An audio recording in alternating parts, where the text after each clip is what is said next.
And now, live from San Antonio, Mike Taylor. Yes. Better late than never. It's the beauty of doing podcasts is that while 95% of them aren't even done live, ours mostly are done live. This one's being done live. It's just not being done at the usual time. This is one of those weird days where we decided to push the show to right now, which it's 3 o'clock Central Texas time as we come on the air for the live audience. We did not do 10 a.m. this morning because I was busy. I've been working all damn day, man. This sucks. It's 3 o'clock in the afternoon. I'm working. This bullshit. This is my prime nap time. This is normally when I like to go to sleepies for about 30 or 45 minutes and then refurbish myself for the rest of the day with a refreshed new tail. But alas, I've been working all day, busting my ass for Thunderdome because I love you hard. And so you're welcome right off the top. You're welcome for me going on late because today I got up early and went to Media Day for the San Antonio Spurs. See. And this is also going to be one of those rare shows where we play back an interview that I did. The Spurs aren't too keen about having their guys on live podcasts. So if you want to get somebody with the team, and it's been a long time since I've actually talked to anybody on the team, you got to go over there to do it. And Media Days when they're the most friendly. So I want to thank everybody with the Spurs organization that works in the media relations for letting me come over and screw around at Media Day today. Even though I'm just a lowly podcaster, I appreciate that. So thank you. So we're going to talk Spurs Media Day. I've got many HSOs from said Media Day. Here in a moment, but let's just get right to it. Let's get the Cowboys stuff out of the way. After yesterday's thrashing of the Patriots, so we'll do that. We'll talk some Spurs, and we'll screw around the rest of the day, man. Because it's my show. It's my fucking show, man. I can do what I want. I can cuss. I can start at 3 o'clock if I want to. We can record them if I want to. I almost did the show at my house today, just so I wouldn't have to come over here, but dedicated. I'm going to bitch about it, but I'm here, live and in the flesh and not recorded and ready to take a nap and irritable. So I've got coffee. I got $6 coffee here, which, by the way, for the price of one of these, you can become a member of this show on either the YouTube channel or the Spotify channel. Become a member for only $6 a month. You can subscribe to everything we do for free. But that ain't going to keep us employed. It's certainly not going to keep LG motivated. So let's all become members here. Come on, you. Cough up a bucket, cheap bastard. We're lucky to have LG on this show every day because God knows he could be doing other things. If we keep the memberships up, it'll keep him motivated and it'll keep my life good. So that's good. Let's get to it. Like yesterday, the Cowboys. How about them Cowboys? Well, they beat the snot out of the Patriots, and thanks to the folks that showed up yesterday, half our group wound up leaving around halftime because it was clearly going to be a blowout. But I don't care if you showed up and stayed for 4 hours or 4 minutes. I appreciate those that showed up at the Ringer last night, watched Cowboys-Patriots.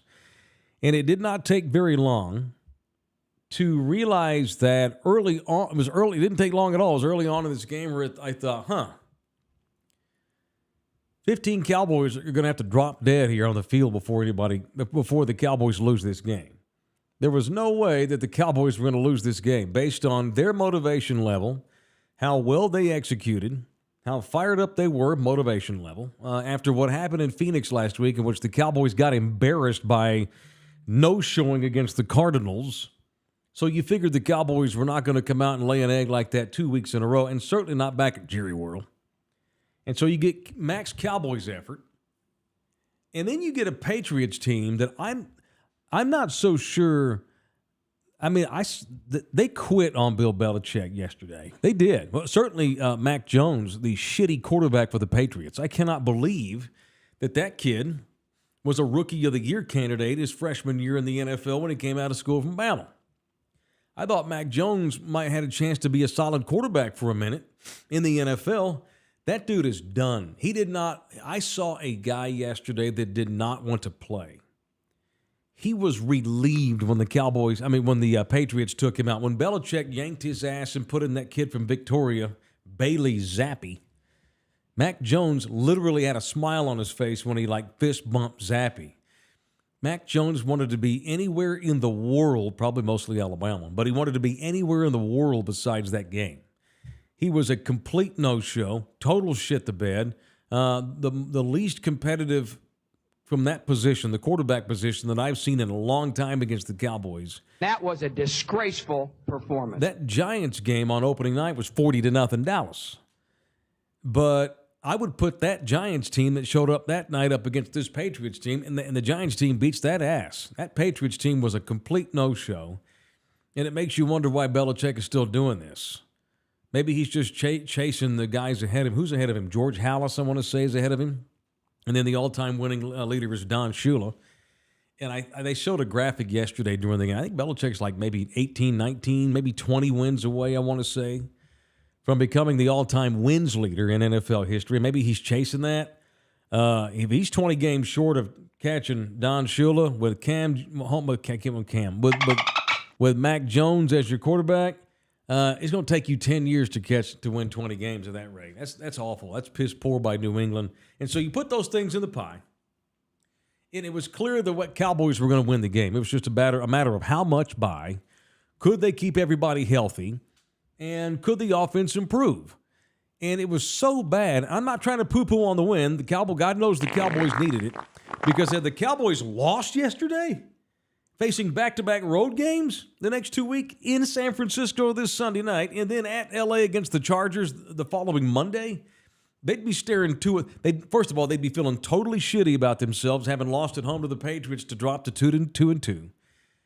They're staring 2-4 in the face if they don't win yesterday. So they won, and so it's like, well, I'm not sure what to take out of a 38-3 game in which the other team didn't even show up. I still don't think that we've seen the best from the offense. I still don't think that Dak Prescott is the guy he was even last year when he was leading the league in interceptions. He's not even as good as he was last year. Now, I still think Dak is trying to figure it out with Mike McCarthy in his ear, which is unprecedented in his career. He's never worked with Mike like that, calling plays. There's got to be something to that. This was a team for the first 3 weeks of the season showed little to no interest in throwing the ball down the field, and yesterday they did some, which was good. It was nice to see. Who was that guy wearing 88? I forgot his name. C.D. Lamb. I'm a big guy. I forgot he was on the team. I mean, you brought Brandon Cooks in here because he's a downfield threat, and God forbid you throw the ball down the field to him. He didn't play in the Phoenix game, but he played in the first 2 weeks or whatever it was, and they've showed no interest in throwing the ball down the field, and part of that is because Dak's not very good at it anymore, I don't believe. So, that all means I'm not trying to poo-poo on the win. They won. They did what they had to do. You don't ever apologize for winning in the NFL, especially in the NFL. And you damn sure don't apologize when the other team does not show up, and New England completely wasted Robert Kraft's money and my time yesterday and everybody's time at the Ringer. But the Cowboys needed the win badly, and they got it, so it is. So it's the Jekyll and the Hyde reaction with the Dallas Cowboys. Week 1, 40-0 over the Giants. Holy shit, this thing's going to be different. The decision to get rid of Kellen Moore and go with Mike McCarthy is a genius one. Let's just start handing out extensions now. This defense is incredible. They may be one of the best Cowboys defenses in years. And then the second week, they beat the Jets 30-10. Holy shit, this thing's outscored the first two opponents 70-10. You got dumbasses on radio shows, not me, acting like Micah Parsons. Oh, Micah's on his way to being the greatest defensive player of all time. Come on, man. Come on, man. It might not. Not only that, that's a disservice to Micah, who's only in his third year. It's a disservice to football. But that's what happens with the Cowboys. It's that Jekyll and Hyde. By them on the field and by the idiots like us that get paid to overreact to it. So they're 2-0. They've outscored everybody 70-10. And then what do they do? They go in and play a bad Arizona team with a backup quarterback and get their ass cakewalked. Of course they do. And all of a sudden now Micah can't stop the run. Dak's horrible. Mike McCarthy's got his head up his butt. It's the Jekyll and the Hyde reaction to that team that will never go away. It's always been there. It will always be, and that's exactly what we have going on now. And then yesterday, everything's back righted again. They beat the shit out of the Patriots. Wow, that's the GOAT, Bill Belichick over there. And they just gave Belichick the worst defeat in his career. Cowboys are back. That Arizona game was just an anomaly. That's never going to happen again. Now they're going to go 16-1. Now they're going to run the table and win all the games. Okay.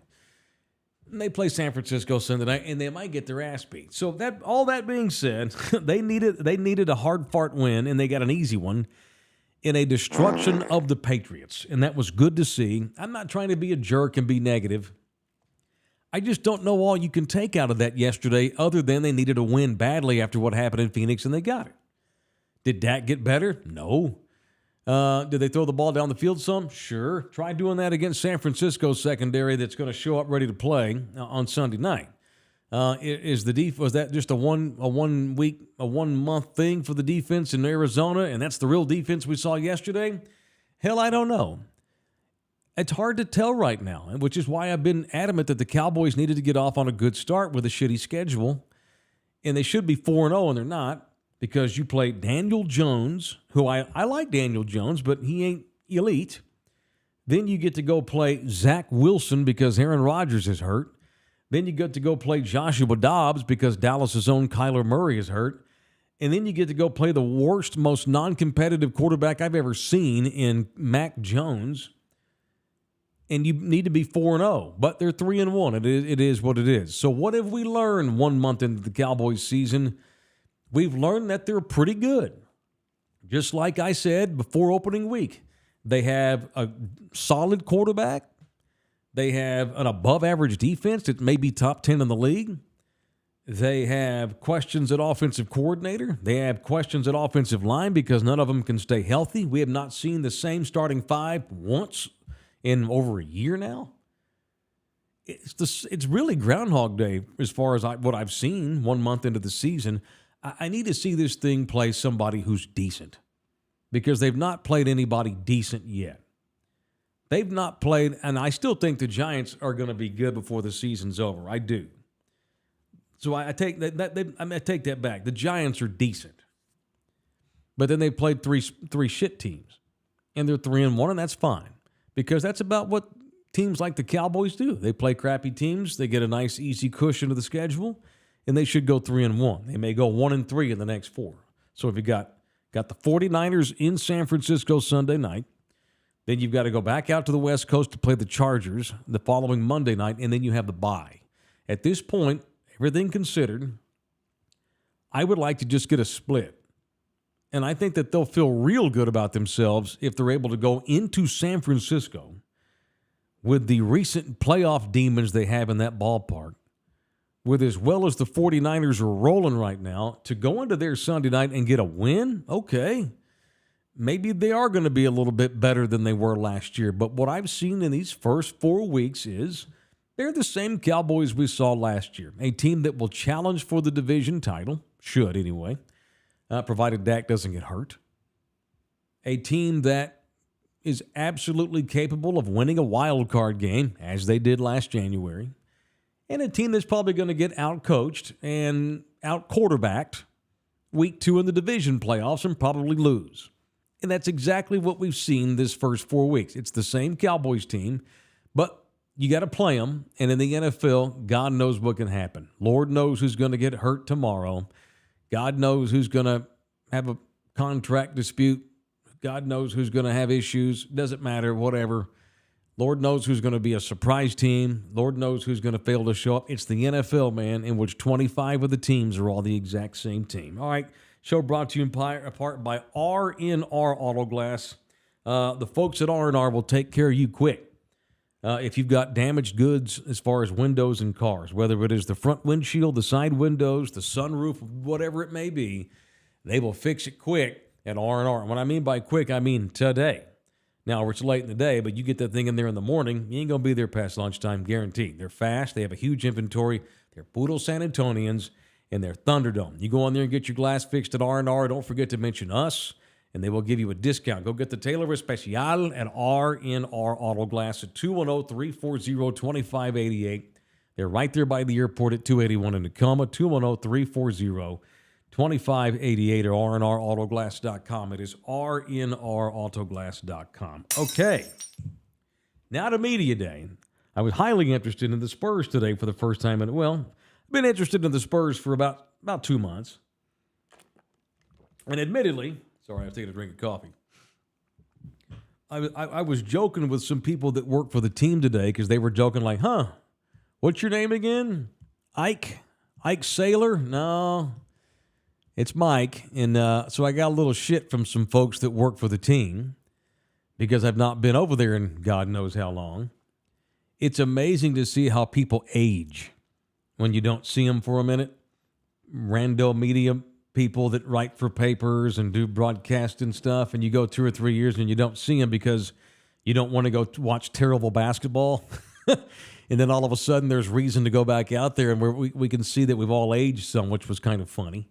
So it was nostalgic, really, to go back into the medical center today. The facilities over in the Compton of the South, the medical center where the Spurs have trained up until today, where they go to the new place, I think tomorrow. But they didn't want all this riffraff into the new place, the Rock. And so they had media day today at the old place. That was kind of the cast-off as they now go over to the Rocket La Cantera in that ridiculous state-of-the-art scene they built over there. And but with all these idiots from all over the city and all over the country coming in to cover media day today, they made us go to the old place.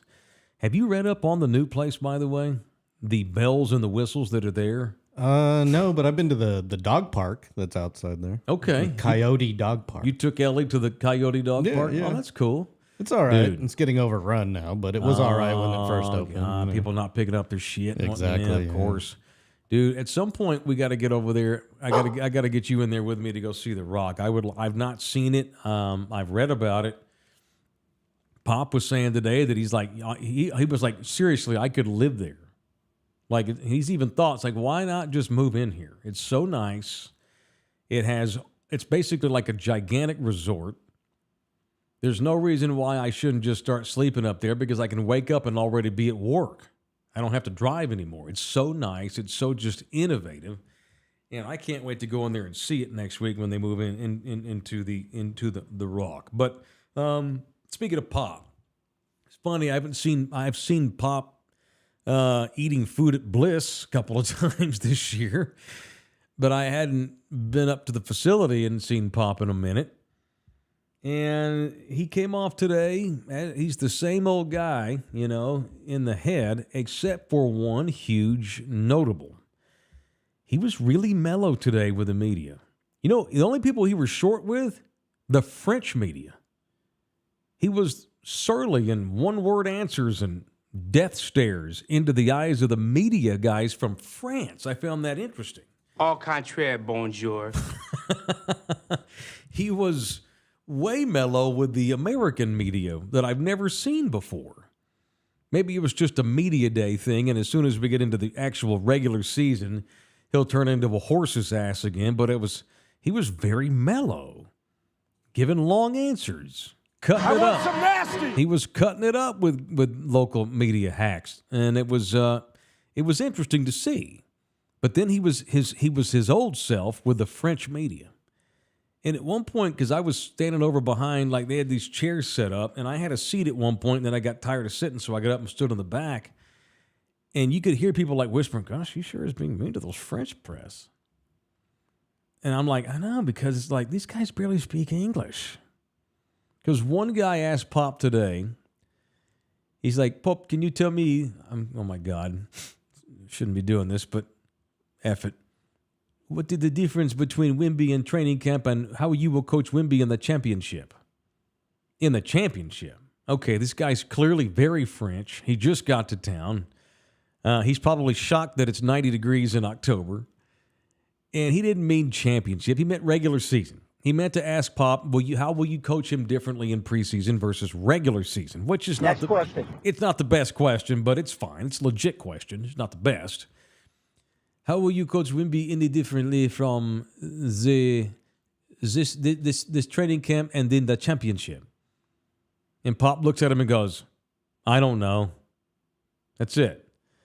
And he gave like one-word answers to the other French guys too.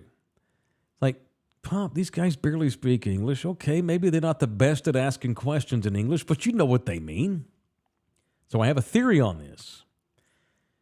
He is going to be extremely protective of Wembanyama from the French press. Hell, ESPN here in America hired a dude to move to town exclusively to cover Wembanyama for ESPN. And, of course, you've got these major media outlets in France. What is the major Parisian sports page? L'Equipe. L'Equipe. Sure. L'Equipe. And then you've got a European paper called Marca. They cover all of Europe. France, Spain, all of it. Hopefully they don't bring those bed bugs over here. Did you hear about that? No. France is being invaded by bed bugs right now. Really? It's like a national problem. No shit. Yeah. I don't know if they brought bed bugs, but they brought body odor. They did. Careful. I know. I'm not saying all French people smell. Didn't they invent perfume? The two in front of me needed to shower like something. I mean, it was well, bad. That might have been an exception. You It might have ever go been to just them. you ever go to can't the- just generalize. Them goddamn French need to put on some fucking deodorant. You ever go to the What zoo? country do you think this is? You ever go to the zoo and then like you're walking around the zoo, but then like you kind of go downwind a little bit and you get hit with gorillas and giraffes. Yeah, all the time. So I sat next to a guy called Scott Bailey, who's a longtime, very good journalist for the San Antonio Business Journal, and chatting with him. But then like they sat these two French dudes in front of us. I had to get up after about 5 minutes. I thought my eyebrows were going to fall out. Well, maybe they're Maybe not it's used just to the them. heat. Maybe they're not used to the Clearly weather. not prepared for the Texas heat. So I didn't mean to make this about French people stinking, because I've been next to Wemby too, and he smells fine. These two dudes stunk. Mike Checka's in here. He said you should leave an upper decker when you go to the Rock for the first time. I probably should, just to announce my presence with authority. I probably really should. They probably won't let the media take a dump in there. They don't want us in there Well, fouling there's up gotta that be a place. media The place is restroom. beautiful. I don't want y'all saying I think French people stink. But their rumor, there's stuff about the European. The European is a little less fickle. He's a little more fickle with his bathing than the American. You know these rumors are out there. They're all over the place. You've been to Europe. Yeah, but it's not that bad. The odor there's just as bad of odor issues here in America. Well, no, there's not. Nobody else at Media Day stunk today. None of my American compadres smell weird. Nobody did. But deodorant's a necessity in the great state of Texas. So I back to what I was saying about popping these French media dudes. He was an asshole with them, which I thought was interesting because he was not with the rest of us. He wants to protect Wembanyama from these people because they've been sent all the way over here. They're going to get embedded in Texas. What the fuck am I doing in Texas? I wish he had been drafted by the Celtics. We may have a character here. We may have to go get Pepe Le Monde to be our weekly Wembanyama French reporter. Careful. Why are you freaking out on me? You know, I'm turning all millennial on me. I think Pop is going to be an ass to the French press most of the year, especially this rookie season for Wemby. This is a big deal. And they do not want to, the Spurs are protected. They're protective of him. He's a kid, 19 years old. They just got this. He has unprecedented ability for a kid of his age going into the league. The enormity that is upon Victor Wembanyama's shoulders going into this first season, the enormity on him is also unprecedented.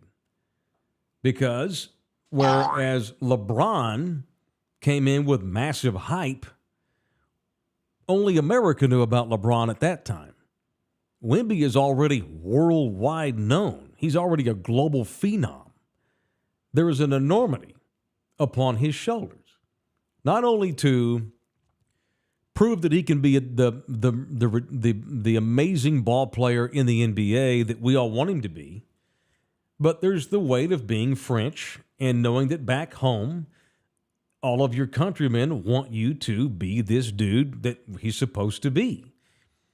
And the other thing is, Pop's probably never even met these guys with the French Legion that have now moved in here to cover Wemby.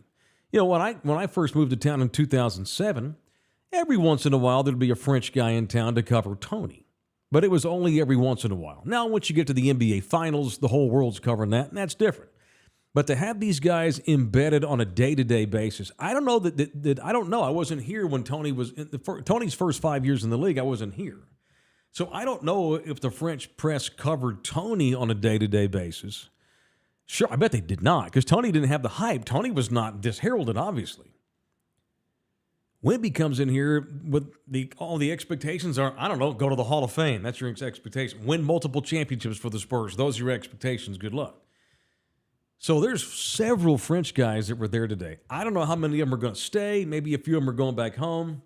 Maybe they'll swap out. One guy will do a month. He'll go home. This guy, I don't know. But Pop's going to have to deal with the French press now every day. And he did not act like he gave two shits about it earlier today. It was very interesting to see. Wembanyama himself continues to be so impressive to me. So light years ahead of his age. And I'm around young folks. I live with a 19-year-old kid, as a matter of fact. He's a very impressive young man. Victor Wembanyama, it's as if he's like 28. Just in the couple of times I've been there, granted he's surrounded by media and he's trying to be his best behavior and he's putting his best foot forward because he's surrounded by press and he's just trying to say the right things and get the hell out of there. Granted, he just comes off as a kid well beyond his years, and that's what all the guys on the team have said too. It's ridiculous how, and Pops raved about it too, how mature Wembanyama is, and I think it's because he grew up basically kind of like Yao Ming did in China, where you're going to be an NBA superstar. Okay, they knew this when this kid was 6 years old. They thought, "Wow, this is different." It was kind of like when probably people saw Tiger play golf at 10 years old. Like, what the hell? Same thing with Wemby, and because he's had to grow up early, before his age, and that's good. And he's technically been a pro for the last 2 years playing for the Metropolitan 92s or the 91s or whatever they're called. He just has a maturity level about him that is far and away advanced for the average 19-year-old kid. And that makes me feel good because of the enormity that is on his shoulders. But they're going to protect him. And they put him out there on that big media thing they had at the AT&T Center this summer. He's going around hanging out in honky-tonks with his cowboy hat on and stuff, which is great. But here now that training camp has started and we got games in a month, I bet you that we're going to see less and less of him because they need to protect him. As mature as he is, he can't deal with this insane elephant of this coverage and this expectations and all these lights in the media.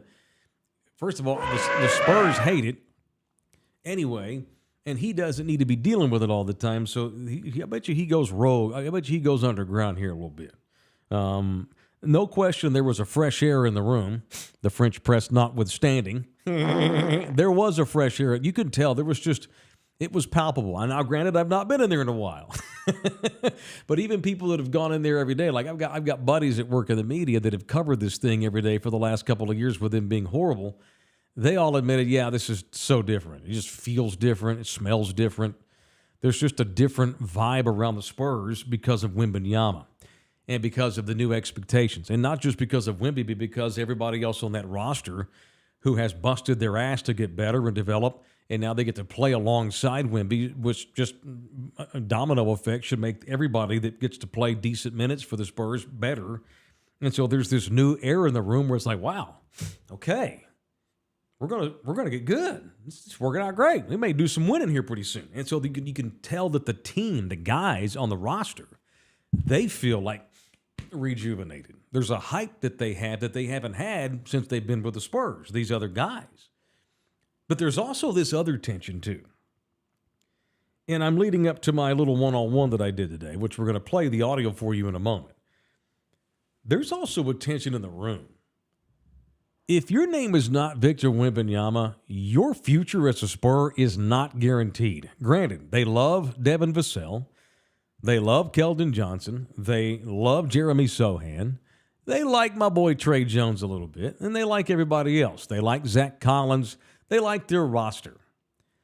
But if you do not mesh with Wembanyama in games that matter, if you do not build a quick chemistry with him, if you don't play well and then you don't play well with him and he can't play well with you, your ass ain't going to be a Spur much longer. And I think all the rest of those guys on that team, they know that.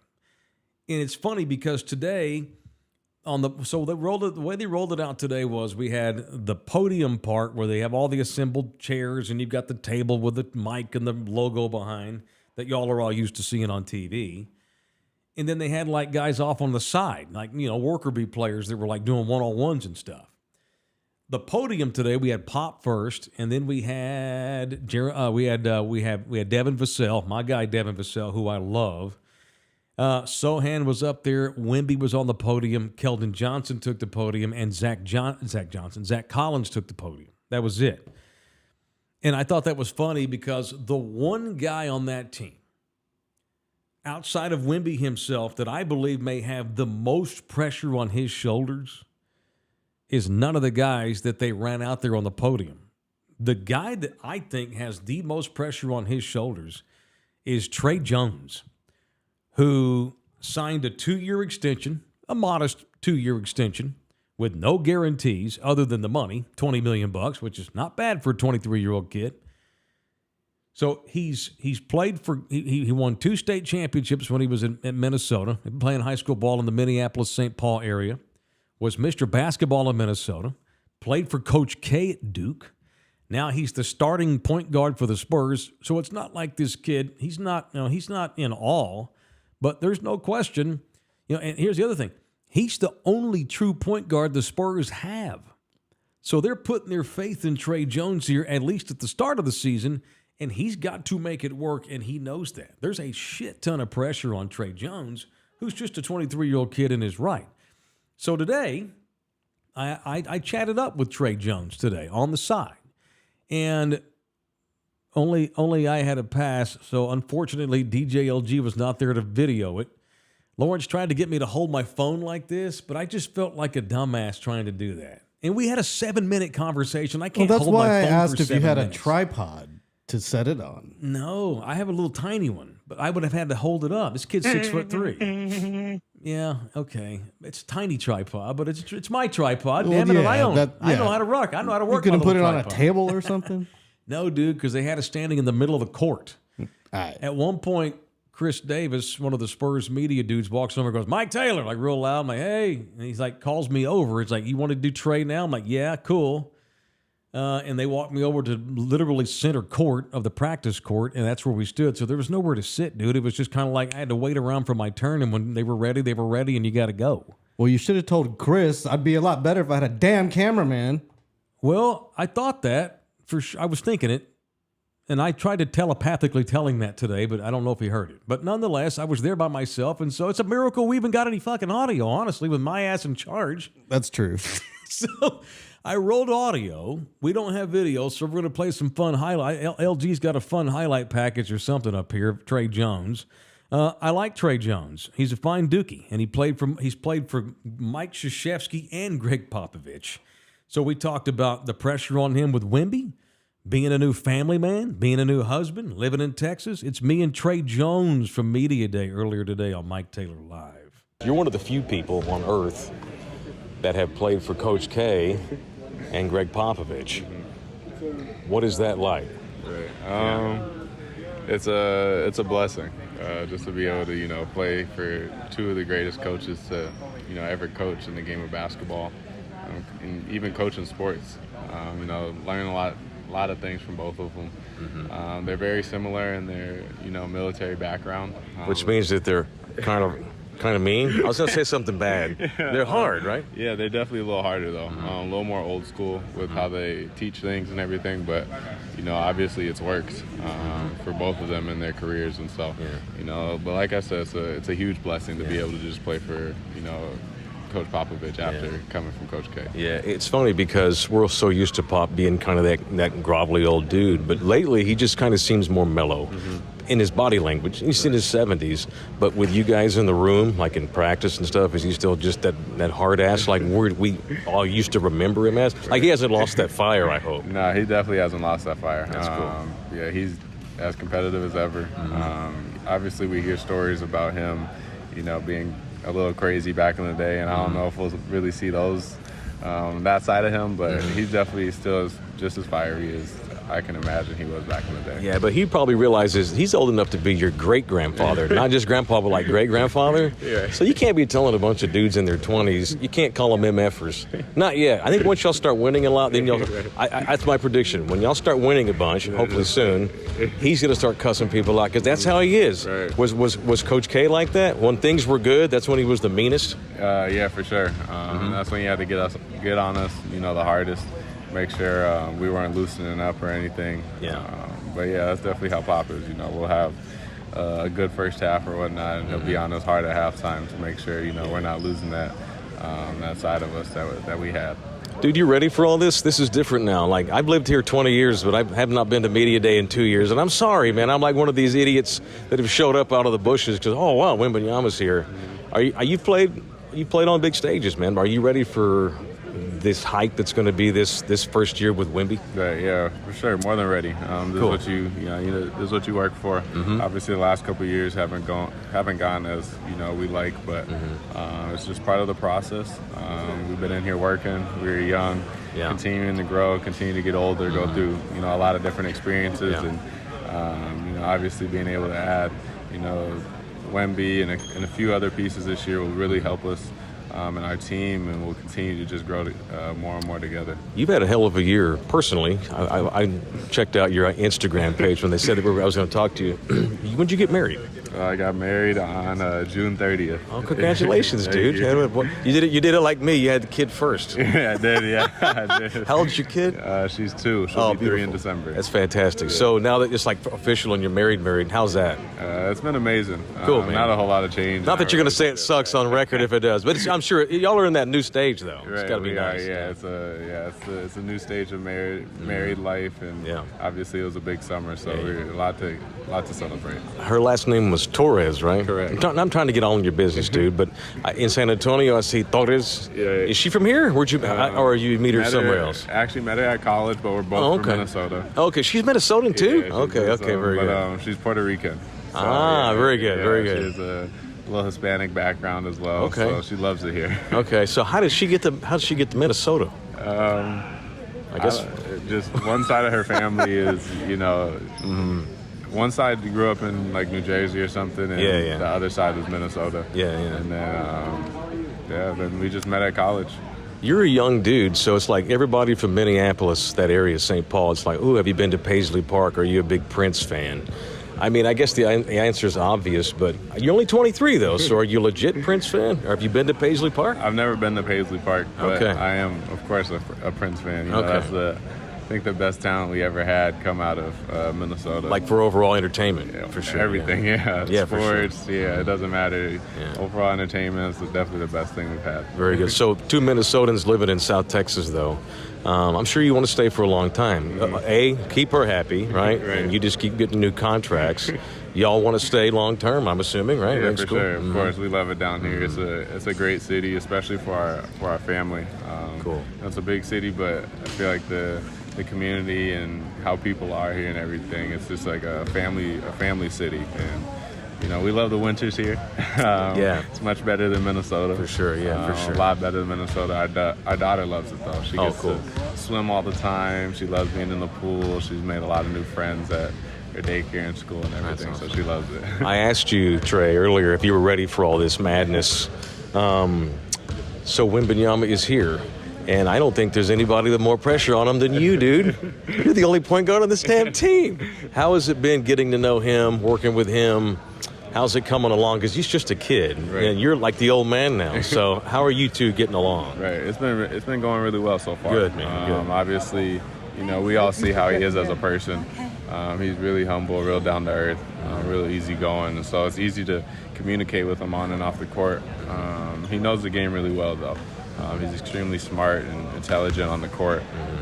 He knows, where guys are. He knows how to see the floor. He just knows how to make different reads and whatnot. And as a point guard, that's makes my job a lot easier as well. So it's going to be, a lot of fun being able to play with him this year. But I'm just excited for our entire group. Pop was saying earlier that he's probably not even going to tell him much, at least for a couple of weeks. Just run him out there, let him run around wild ass, and just get used to being here and stuff. And I guess you have to be kind of a participant in that and just kind of letting him just figure it out. Right, yeah. I mean, with, like you said, his age, him being this young, and, you know, he just has a talent that, you know, none of us have really seen before. And we just kind of want to let him figure it out a little bit on his own, let him try to find his role throughout it all. Obviously, we'll continue to help him and guide him throughout it all, but, you know, just with his talent and his mindset with it, he'll be able to do just fine right away. Dude, appreciate the time and opening up about your family and stuff. Thank you, man. Appreciate it. Good luck, Nice man. to meet you. Seriously, good luck. All right, I thought that would go well. You can't be a dummy and go to Duke, and you certainly can't be a dummy and start point guard for the San Antonio Spurs. And good kid, he was impressive. The only problem I have with that whole thing is, how were you raised in Minnesota, and you don't wind up going to the Prince place, Paisley Park? I'd probably gone 5 times by now. Granted, I'm older than him, but anyway, that's Tre Jones, and I do believe he has the most pressure on himself, on his shoulders. Arguably, more than not outside of Wembanyama, he's the next dude with the most pressure, because if he can't gel with Wemby and they can't get that Tony Parker, Tim Duncan pick and roll going, and he won't be going, not with Wemby and not with the Spurs. So there's Tre Jones, and coming off a 2-year deal, just got married, kid. He's got the extension. He's going to start point guard in Wembanyama's rookie year. It's a hell of a time for him, and I'll be rooting for the dude. And it was cool for the Spurs to, have him come over and meet us, and that was cool. That's for you, Thunderdome. All right, show brought to you in part by San Antonio City Soccer Club. If you're interested in youth sports and you want to help us help the kids, we're always up for that. And you can do that by supporting your local soccer. This club has over 1,500 kids that play in it, ranging from age 4 to 19. And we've got sponsorship packages available now. We've got a couple of more fields that still need sponsors. I'm happy with the turnout. We have a bunch of them already, but we have a lot of fields up there that need help. And we also need to get together and kick the tires on a Thunderdome night. So I just want to put that in people's heads. At some point, we're going to go watch a game up here at our field, Thunderdome Field, which we have a field named after us. And we're going to have a Thunderdome day at soccer and watch a game up here. It is the official soccer club, fine supporter of Mike Taylor Live, San Antonio City Soccer Club. Okay, a couple of things to pimp out here before we go. First of all, we're back on time tomorrow at 10 a.m. By the way, I never say this anymore. You can leave us a voicemail on Spotify, right, LG? If you're a Spotify, do you have to be a member to do so? No. Okay, just a subscriber to the show. Well, although we would rather you be a member, which is only $6 a month. All you have to do is pull up our show on Spotify, and there's links to leave us a voicemail. Yeah, just go to the show page and it says leave a message. Shoot us a message. What is it, one of those 30 seconds or whatever, probably? I guess, I don't know. iHeart used to have the same thing where you'd push a little button, it would start rolling. Yeah, I'm sure one of them ripped it from the other one. So yeah. Doesn't matter, it's fine. So yeah, leave us a voicemail. We'll play some of the funnier ones that as we get them. What else do I want to pimp here before I start playing with some of these drops in our new toy we have in the room here? So tomorrow we're going to do a regular show, 10 a.m. back live. Do you remember what you committed to do at 2 o'clock tomorrow? Do you remember that you have a commitment tomorrow at 2? Oh, is it? Oh, it's 2. Yes. Yeah, I did. That's tomorrow. That's tomorrow. Okay. And we're all depending on you, sir. Do I need to bring any equipment? I'm like Tre Jones. You're depending on me. The pressure's on. Yes, yeah. I'm the star, but you need to pass me the ball properly, or I can't dunk it and become a star off you. Okay. No, we're good to go? So tomorrow, I'm not even sure if we're supposed to say where we're going to do this yet. Probably not. Yeah, probably not, yeah. I'm scared. Because we don't want random just showing up. I'm honestly scared. The other 2 guys are all hyped. And I got asked about this today by a few people at Media Day. Like, is this going to be a running thing? Yeah, I think so. Possibly. I'm going into this new venture with Cleto Rodriguez and Ernie Zuniga with an open mind and no expectations other than I think it's going to be pretty good. Hey, life's a risk, carnal. Which I admit is not par for my... Normally, everything I do, I'm super confident in doing. Like, fuck yeah, we're going to kick ass. If you don't listen to us, you're an idiot because it's going to be the best show in town. I've got a lot better at this YouTubing. But tomorrow, we're just going to see how it goes. I think we're going to call it the 3 cents. Get it? as in money. Is that official? Yeah. That's been decided? Yeah, you want to see how I'm going to send you a text message. We probably can't get this on the air. I should have already sent this to you. Let's see. Where's Ernie? Ernie texted me this. I'm going to scroll down, find Ernie. That's okay. I'm doing this. There we go. Let's see. Where'd he go here? Oh, no, I guess he posted it on his Facebook page. Okay. Have you seen what Ernie did to my head? No. What did he? If you go to Ernie's Facebook page. Okay. So he went and here, I'm going to send this to you. Here, just take a look at my phone. Here, grab that. Did you send it? Hold on, I got it right here. Oh, okay. Well, how do I send it? Oh no, you didn't send it. You blew it. Oh, okay. Suck. How do I send this? Just come look at it. Show it to me. Can you see it? If I do that, can the people see that? Let me switch the camera there. There we go. Okay, look at that.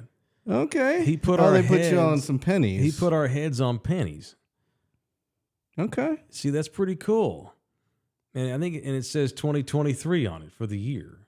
Word. That's cool, yeah, right? That's not bad. That's pretty badass. That's not bad at all. That's pretty cool. I have no idea what the content's going to be. LPJ Salazar is in here, and he brings up a good point. He says it's going to be hard because they don't really cuss. Is this a family-friendly show? I don't fucking know.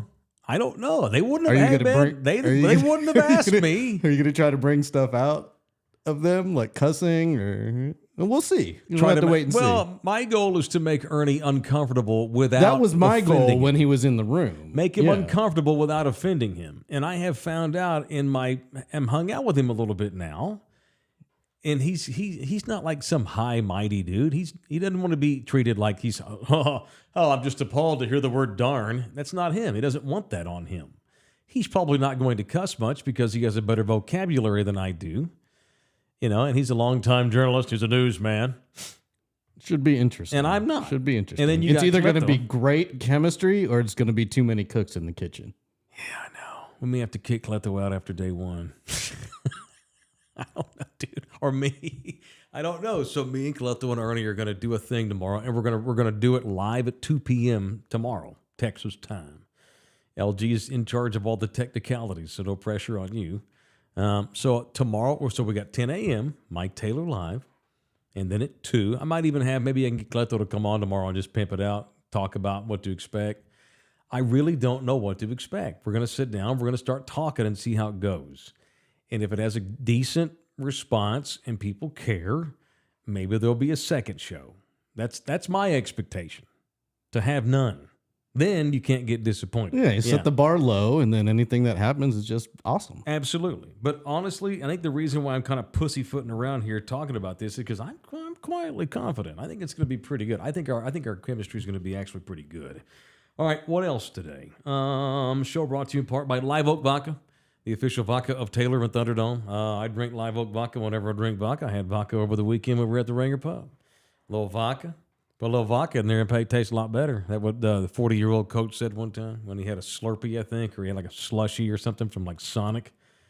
Okay. And he was asking somebody in the press conference if they had any vodka on them because he wanted to pour it in there. Anyway, It'd be a lot cooler if you did. It's that Live Oak Vodka, baby. It's made down there. It's distilled at Coastal Bend Distilling Co. in Beeville, Texas. That's where they make Live Oak Vodka, the official vodka of Thunderdome. All right, so...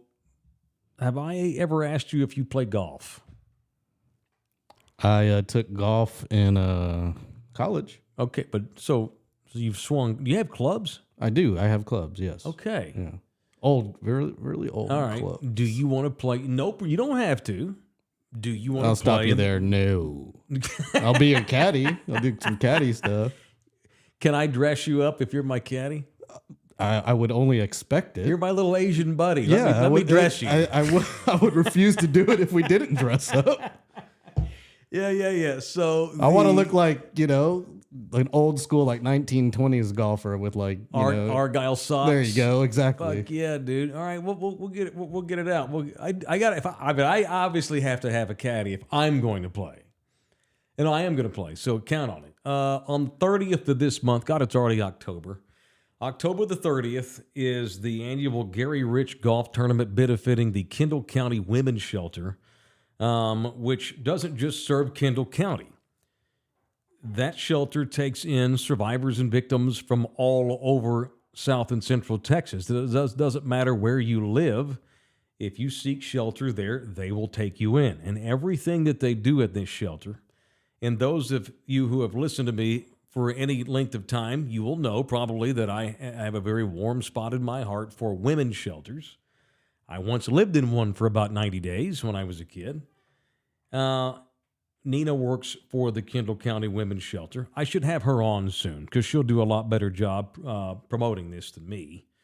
Now, she was on Ken's this morning and looked great doing it, and they had her putt, and she made the putt. But we're going to play golf, and every nickel's going to benefit the women's shelter. It's only $650 for a 4-person team, mind you. Now, you can play individually. If you just want to come out, hey, I've got clubs, want to show up and play, and we'll put you on a team. You want to do that? That's cool. You get the green fee. You get a swag bag. They're going to give you a T-shirt. They're going to feed you. And if you wind up if you have a team that you want to put your team in, maybe promote your business or whatever, they're going to make your own sign and you're going to get your own hole. All right. And so the way I'm going into this is I'm just going to throw this out here right now. Don't be I see you smirking. No one told me. The way I am going to approach my involvement in this tournament is this. Now, I would love to have 50 Thunderdomers that want to play in this tournament, which is great. But let's see if we can't get 3 for now. All right? The first 3 Thunderdomers that reach out to me and want to be on my team on this day, you'll be on the team. I'll just make sure that you're on my team. All right? All right. The first 3 Thunderdomers to reach out to me, and I'm going to look at the chronology of when y'all sent it. The first 3 will get to play with me and LG that day in the annual Gary Rich Golf Classic on October the 30th. It's at Fair Oaks Ranch on the north side, just past the rim. So if you're interested in playing golf with us and everything going to that awesome cause, then DM me now. Reach out to me, shoot me an email, whatever it is. The first 3 guys, or girls, but the first 3 Thunderdomers that reach out and want to play golf, you get to be on my team that day. Now, hopefully we'll have like 50 Thunderdomers that want to play, and that's great. What I might do in that instance is I'll play like the first 9 holes with the first 3 that sign up first, just because they did it first. And then you and I might just start like hole hopping on the back 9. That came out weird, didn't it? We'll just go visit all the holes on the back 9 of Fair Oaks Ranch. You want me to be like Donald Trump's caddy and kind of like kick the ball into the fairway when it's in the rough sometimes? Natch. Yeah. I'm not having you out there. Unwritten rule, having you out there to not do shit like that.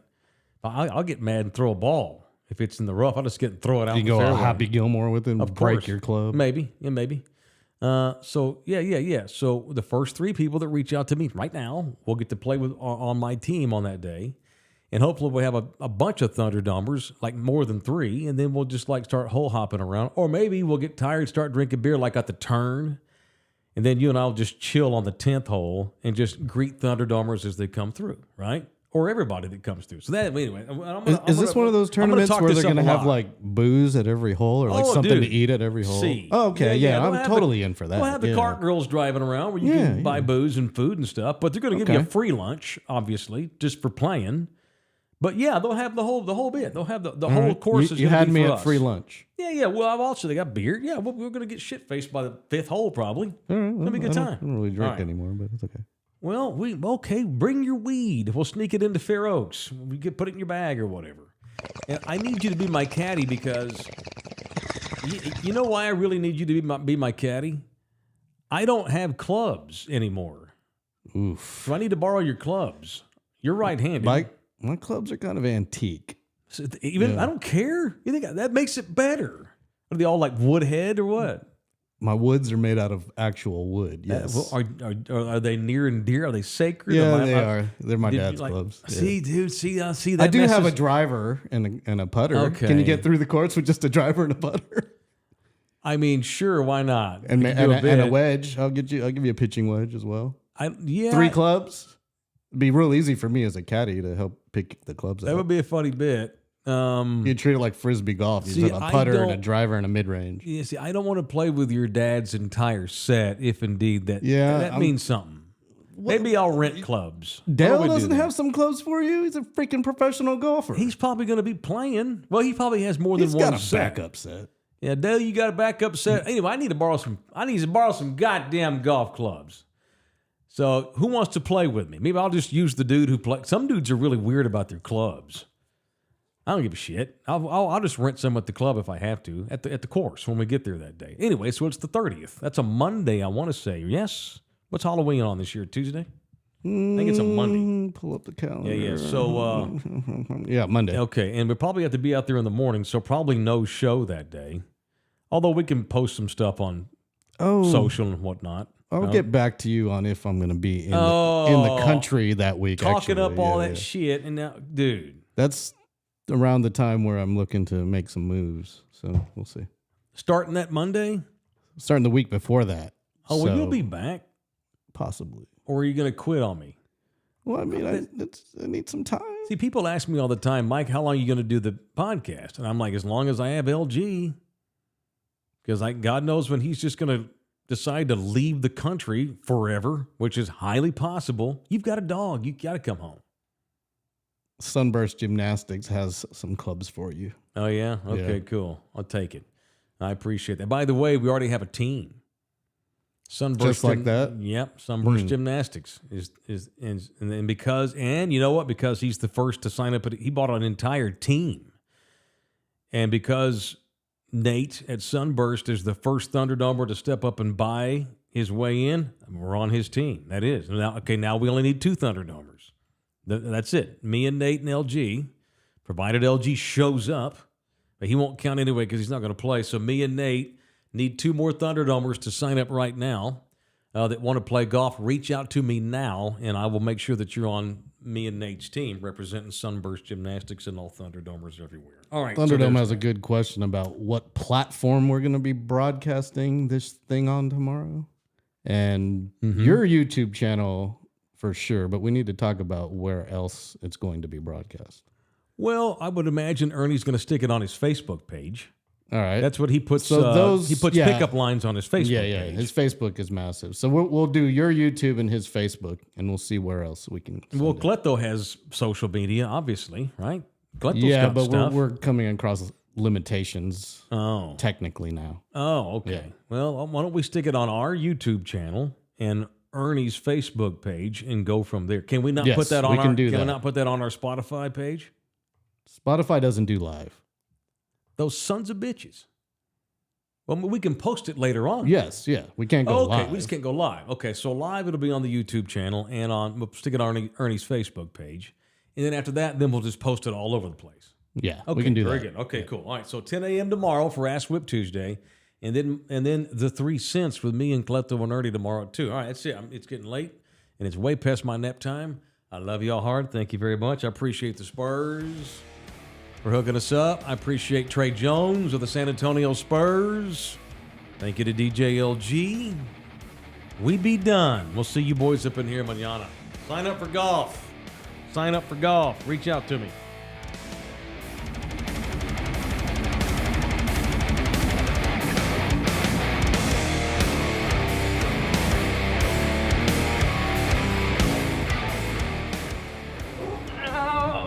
Come back, you puppy! This program was made possible by contributions from viewers and listeners like you. Thank you. And boom goes the dynamite.